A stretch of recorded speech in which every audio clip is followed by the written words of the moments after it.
We have had so many questions in following the events of last year around mental health. These include Lewis at the Yes Project in Loughborough, Andrew at the Birmingham City Football Club, Arton from Sharks Community Trust, and Eleanor from Southampton Women's FC. But here is a question from Cavani from the Impact Football Academy. I just wonder if there's any advice you can give on how to overcome mental health issues and social media pressure in a footballing career from your own personal experiences. That's a good question, Cavani, man. I think social media is a big player in affecting young people's mental health. Because I think as a young person, you've got to understand that the images that you see on social media isn't necessarily reality. It's one captured moment that people just automatically think that's their life. And 99.9% of people don't put their down moments on social media. Everything's about smiling, happy, look what I'm doing here, funny, etc. That's not the reality. So everyone goes through very similar things, into different things, but they have similar emotions. They have times when they're sad, times when they're not happy, times when they feel lonely. So don't take everything you see on social media as being absolutely what it is, because it's never normally like that. The reality is that, again, once the camera's down and the video is put away, they are doing the same things as you. They're sitting down, just lonely, chilling, just waiting for the next day to come sometimes. So don't put pressure on yourself to live up to anybody else either. Like, other people are doing that over there. Concentrate on yourself. It's nice to look and see what other people are doing, but I haven't got to then get to that level immediately and think that's the target I need to get because that person's doing it on social media. You should have your own targets in your own life that are set by you, not by anyone else.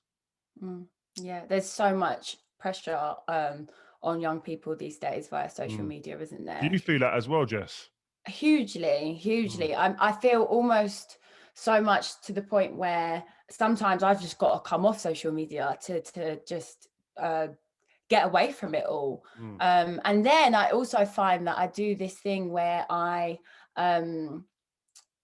try and show the more raw, real sides. Like I will come on Instagram with no makeup, or I'll moan about homeschooling just to make sure, people know that it's not just because I've achieved X, Y, Z that it's all rosy, if you know what I mean. Yeah, definitely. But enough about me. The pandemic has also meant that many young people haven't been able to play team sports this year, or even just get out as much, which has had a huge impact. Mia from Badu Sports in London has a question about PE during lockdown. In my opinion, the huge lack of physical exercise done by young children nowadays can be detrimental. How do you think that the current COVID regulations are going to affect children's fitness in the future, and what support would be necessary to be put in place? Yeah, I think it's got a huge effect. I've got 4 kids, but 3 of them are actually able to run around and they're at school. And I saw it with them. And I'm lucky that I live somewhere where they can go out and run around. Some people haven't got that access to go to a park, or because they're in flats, they're not allowed out to run around on the streets because of the situation we're in. So I've been fortunate, but my kids, I was making them go out and do runs and stuff like that, and having little competitions and stuff, going out for a walk even. And I think it's been detrimental definitely to everybody, not just kids, but kids especially. I think they're used to getting out and being active, and they haven't been able to do that. And I think it's vitally important that the schools and the education system are very aware of that and allow these kids to really burn off some energy, but also get fit. And because I think you look at kids, but also adults. A lot of people have just fell into a rut and fell into a way of not being active. And we've got to kind of make a shift. And I think the school have got a lot of responsibility in that sense. And just to make people understand. And to be fair, my house, fitness and well-being was great for our mental health. Yes, you know I mean? Of course, yeah. And the more we went out walking as a family, the more we talked more together, just being out walking, no phones, and just going and then going out on runs here and there and doing stuff like that. Even in your front room, if you can't go out, do a little workout. There's so much on YouTube. You'll be able to go on and have a look and find a little 10-minute, 15-minute workout, nothing too crazy, but just keep ticking over. Yeah, good point. Squeeze it in when you can. Mm. Yeah. You spoke earlier about the Rio Ferdinand Foundation new campaign around tackling racism. To explore that further, we have a question in from a gal from the Aspiring Youth Council in Birmingham. Hi Rio, I'm a gal from Aspiring Youth Council. What more do you think can be done to increase BAME representation in high authority roles in football and wider sports? Yeah, good question, man.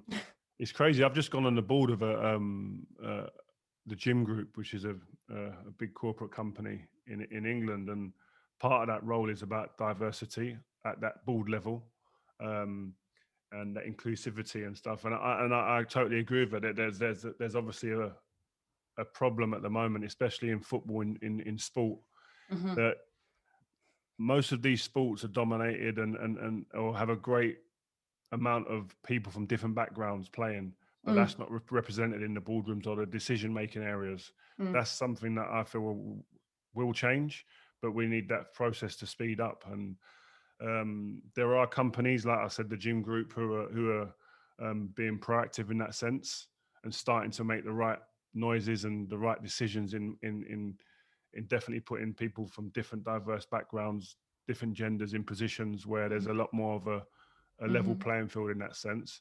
But these situations can't change overnight. But I do believe like that the more people speak out, the more people are made aware that people in these positions need to reflect like general society. It's very mixed now. We need to see that represented in the big positions. Yeah, absolutely. Baby steps. A number of young reporters sent in questions about the importance of tackling racism via Black Lives Matter, No Room for Racism, and Kick It Out. These include Jordan from Coleg y Cymoedd in Wales, Jack in Reading, and Ralph in London. Rio, what do you think of the steps that football are taking in order to tackle racism?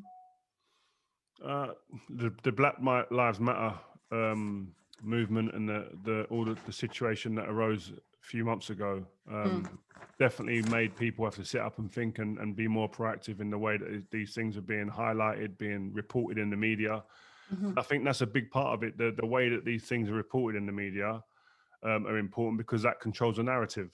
And I think so. The responsibility of the media is huge to report it in the right way. But I think one of the things that I think needs to happen, the social media companies need to take more responsibility for discrimination on their platforms.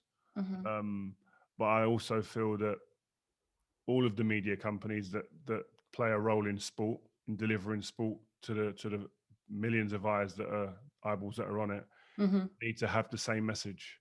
I think for far too many years we've had all of the different media companies, the football clubs, all of the players within sport, within football really, in sport in general, all of the big players that need to come to one table. And I think far too often it's very fragmented and everybody's got their own messaging because they've got their own egos to massage and they've got their own strap lines that they want to put out there and they want to stand out from the crowd as the people that are making the change. Well, we've known for years that one group, one person, one company isn't going to make the big change. Yeah. We have to come together and all sing from the same hymn sheet and all have the same messaging.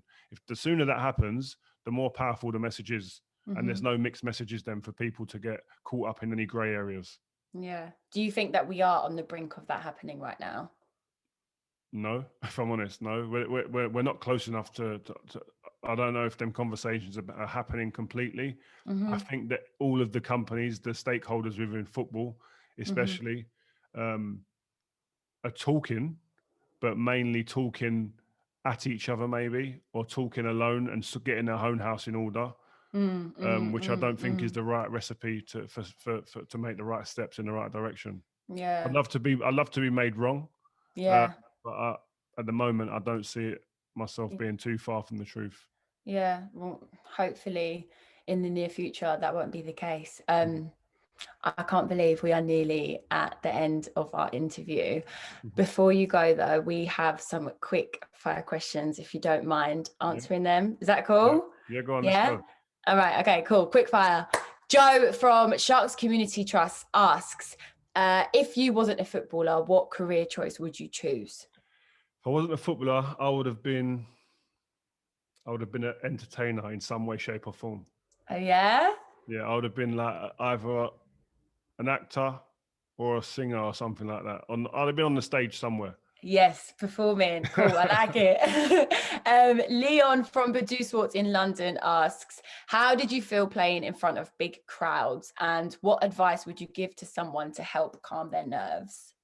I loved it. It's one of the best buzzes you'll ever have. That Yeah.